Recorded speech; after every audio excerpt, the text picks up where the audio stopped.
and we will be driving our jobs agenda internationally. Okay, Mr. President, let's make progress and talk about the security situation in the country. And recently we had some sentiments from the new Inspector General that you appointed. He was talking about the police and defending themselves.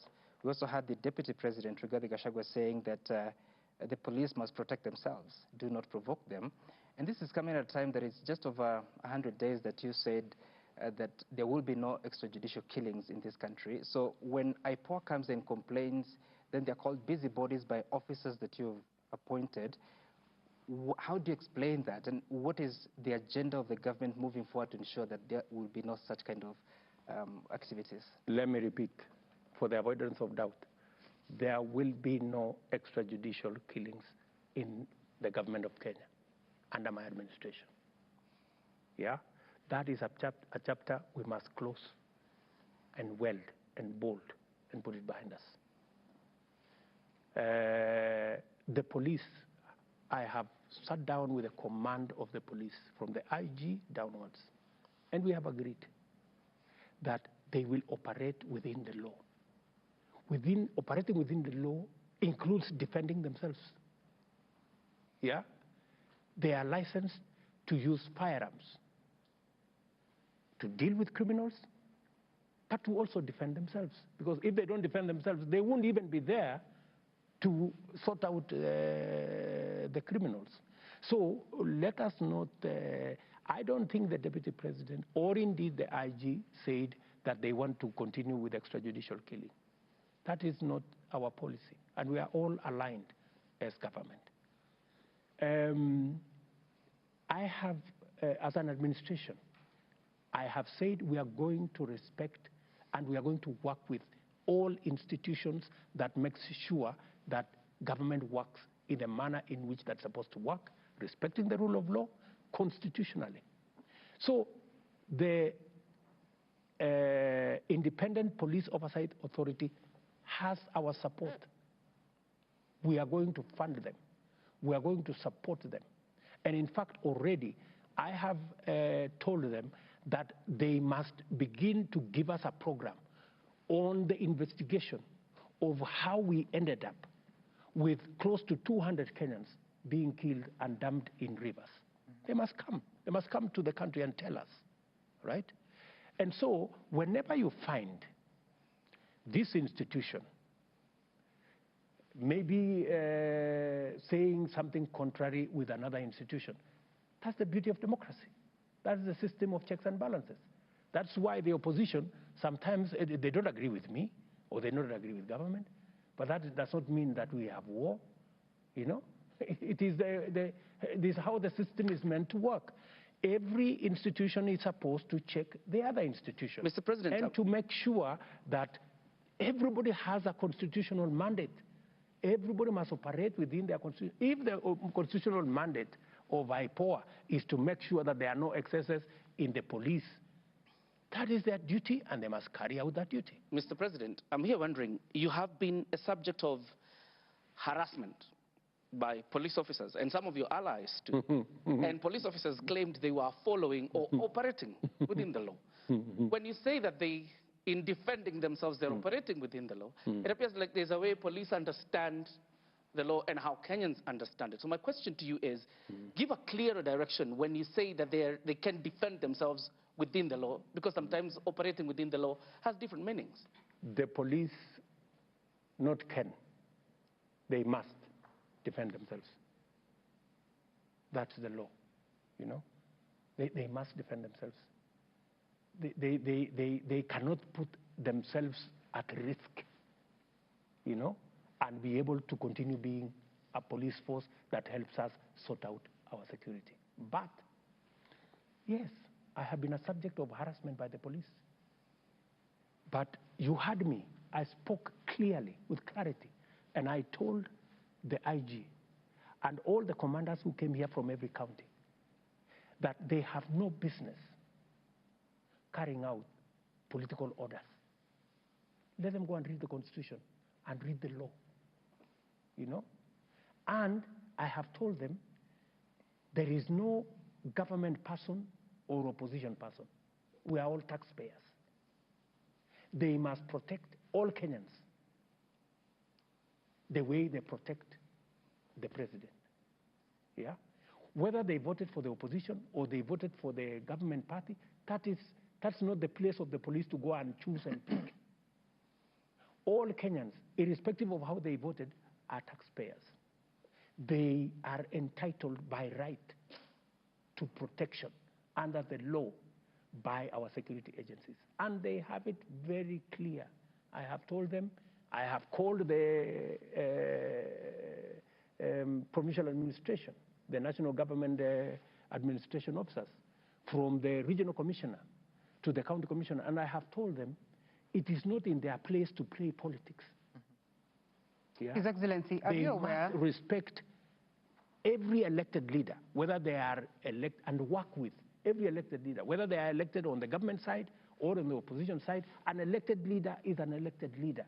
And I have told them to support government activity, government programs. That is their business, to make sure their IDs are issued, all the other government services are delivered in all areas, irrespective of who voted in which place. I have also told them they must support government, county government functions and programs. Mm-hmm. Because a government is a government, whether it is run by a person in the opposition party or a person in the governing party, it is a government at that level. And the provincial administration at that level must support government activity, where national and county, because that is how we are going to grow Kenya.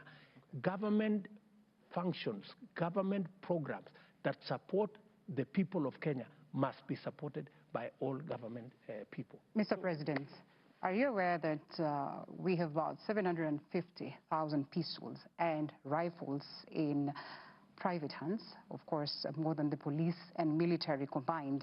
And of course, this is according to a survey, a Geneva-based small arms survey. And the biggest worry, and of course what it is that experts then dictate, is that sheer volume of guns is a national security concern. If everybody were to go out and protect themselves, the police within the law, the people, Kenyans who seem to have lost faith in the aspect of security, that's why they'll go around, you know, in search of guns and all that, some of them unlicensed. What would it mean? For your information, Linda, we have, the reason why we have a government is so that we can delegate some of the functions to some people. Yeah. Otherwise, if it becomes everybody for himself, you know, then we stop being a nation and we stop being a state, you know, and we just become something else, mm-hmm. Right? So, small arms is a big challenge, correctly, not in Kenya, in our region, you know, and the use of proliferation of illegal firearms in the wrong hands is part of the challenge we are facing with even the cattle rustlers, the terrorists, and all these other criminal operators. Mm-hmm. And that is why I said earlier in the Kiswahili interview that we have purposed ourselves. And the CS, Professor Kindiki, his peers, Mr. Omolo, are properly guided on what we should do as government to rein in on these runaway crooks and ensure that we deal with them decisively. We have made huge strides. As I told you, I was in Baringo in December, and they were saying for the last 7 months we have slept, you know. But let me also tell you that it is not over until it is over. So we will keep upping our game. There is need for us to upgrade some of the equipments we are using. There is need for us to enhance our mobility for our security forces. It boils down to the budget, you know. Mm-hmm. And that is why I am really focused on sorting out the economy, because that way we will have the resources to sort out our roads, to sort out our security, and to sort out the things that are dear. CS Kindiki Kithure says, and I quote, "We cannot afford to have a country where citizens live in constant fear, and we will not spare any effort, even if it means using the KDF. The Constitution dictates that the KDF are then released only as a last resort, and of course to restore peace, but with approval of the National Assembly. Article 241, 3C of the Constitution. Is the banditry menace as bad and severe, such that the government would consider KDF? It is serious, but it hasn't reached the threshold for us to go to Parliament to get KDF involved. We, however, are sharing information, from intelligence from all sides.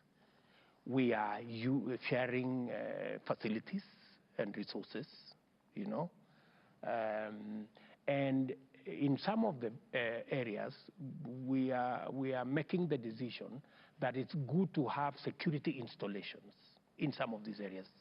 Like, for example, in that whole North Rift, we're going to have some of the training facilities for our security agencies to cement government presence in some of those areas, and to make sure that whenever we need to deploy, we are not deploying from afar. So there will be, for example, a garrison being built up by the army in Lodwar.